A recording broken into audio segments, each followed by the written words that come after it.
Every great disruptor starts as a dreamer. A kid with big ideas, too restless for the system, too stubborn to play by the norms. Some change the world.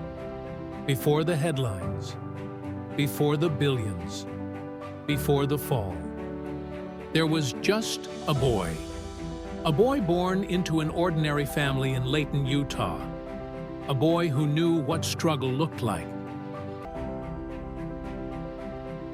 Trevor Robert Milton was born on April 6, 1982, the second of 5 children.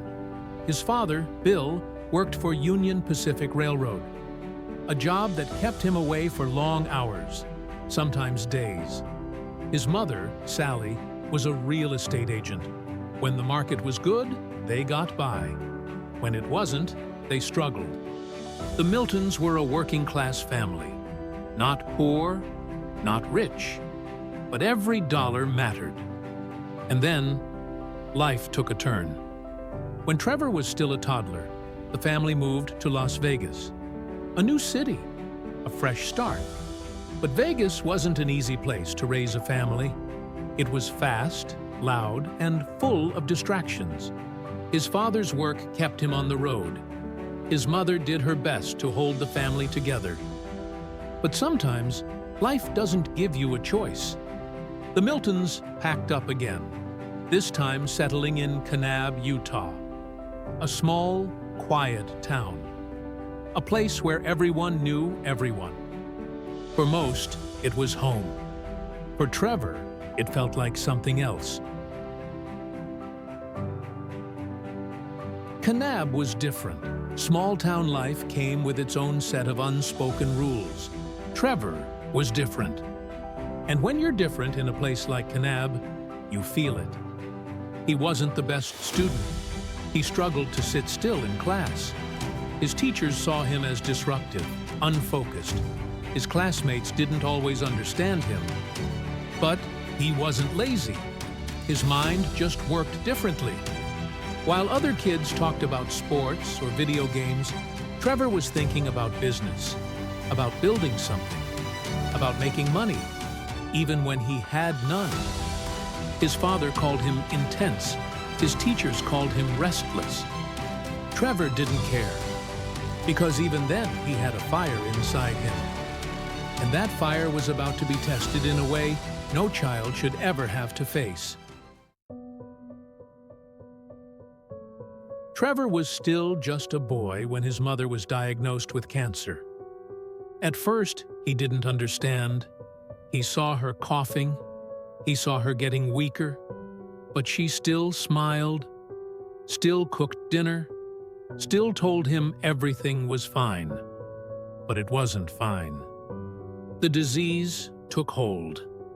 The family watched helplessly as the woman who held them together began to fade. His father worked harder, longer, trying to hold everything up. But no matter how much he worked, he couldn't stop what was coming. Trevor was just 15 when she passed away. It's impossible to explain what that does to a kid. To watch the strongest person in your life slip away. To realize, at an age when you should be worrying about school and friends, that life isn't fair.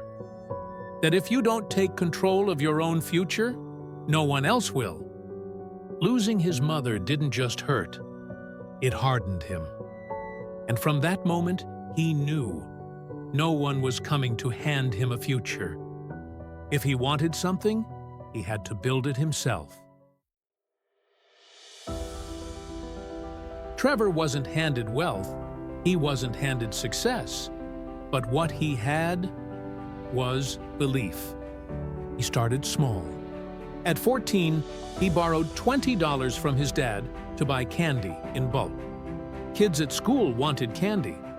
No one was selling it. So Trevor became the supplier. A simple idea, but it taught him the most valuable lesson in business. Find a need, fill it, make a profit. He moved on to bigger things. Flipping goods, selling random products, fixing up and reselling anything he could get his hands on. He worked odd jobs, whatever it took to make money. Most kids his age were thinking about high school dances. Trevor was thinking about how to build a business. At 19, Trevor made a decision that would change his life. He left on a mission for the Church of Jesus Christ of Latter-day Saints. He was sent to São Paulo, Brazil, a world completely different from the one he knew. For months, he lived in the favelas, slums where survival was a daily battle. He saw poverty on a scale he had never imagined. And something inside him shifted. Brazil wasn't just another place. It was a wake-up call. He realized that business wasn't just about money. It was about impact, about creating things that actually made people's lives better. That experience stayed with him. It became the foundation of how he thought about business. When he returned to the United States, he was different. He tried college. It lasted 1 semester. Trevor wasn't meant to sit in classrooms. He was meant to be out there, building. He started businesses. Some failed, some succeeded. But every time, he learned. And then, in 2010, he found his true passion: transportation. His father's career in the railroad industry had always fascinated him. The big machines, the powerful engines, the movement of goods across the country. But what if there was a cleaner, better way? That thought led him to start D-Hybrid, a company focused on converting diesel trucks to run on natural gas. It was his first real taste of the transportation industry. He learned how big businesses work, he learned how investors operated, and he learned something else.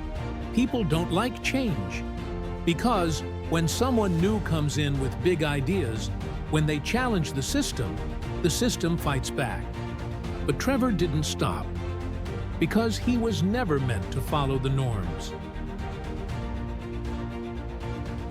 In 2014, he took everything he had learned, all the successes, all the failures, all the lessons, and founded Nikola Corporation. It wasn't just another trucking company, it was a revolution. Hydrogen-powered, fully electric, zero emissions, something the world had never seen before. And for a time, it seemed unstoppable. The biggest names in the industry wanted in. General Motors, Bosch, British Petroleum. Nikola was on top of the world. An idea born in the mind of a restless boy from Utah was now shaping the future of transportation. A dream made real. But the world doesn't just challenge dreamers, it fights them. Because anyone can build, anyone can create. But to dream at a scale that changes the world, that's dangerous. And if there's one thing history has proven, it's this. Not failure, not setbacks, not even impossible odds. It's the voices that say, "You can't." It's the ones who point and judge, never having built anything themselves. It's the system that tells you to stay in your lane. But the ones who break through, they're the ones who never stop believing. So if there's one thing to take from this story, it's this. Anyone who dreams can do it. Even a small boy from a small town with nothing but belief. Even you.